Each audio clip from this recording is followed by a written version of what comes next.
சிவநேசனுக்கு ஒரு புது கார் வாங்கணும்னு ரொம்ப நாளா ஆசை. ஒரு வழியா பணத்தை சேர்த்து ஒரு புது காரும் வாங்கிட்டார். ஒரு நாள் வேலை நிமித்தமா அவர் வெளியூர் போனாரு. ஆனா அங்க காரை நிப்பாட்ட சரியான இடம் இல்ல. அவருக்கு ஒரு சின்ன பயம், நம்ம புது காரை யாராவது திருடிட்டு போயிட்டா என்ன பண்றது அப்படின்னு. உடனே அவருக்கு ஒரு ஐடியா வந்தது. ஒரு பெரிய போர்டு எழுதி கார் மேல வச்சார்.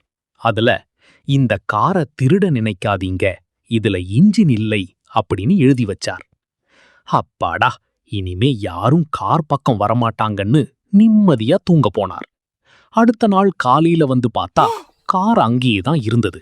ஆனா அதுல இருந்த போர்டுக்கு பக்கத்துல இன்னொரு போர்டு இருந்தது.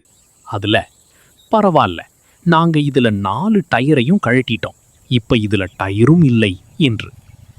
நாம ரொம்ப புத்திசாலித்தனமா யோசிக்கிறோம்னு நினைச்சு செய்யற சில காரியங்கள் நமக்கே வினையா முடிஞ்சிடும்.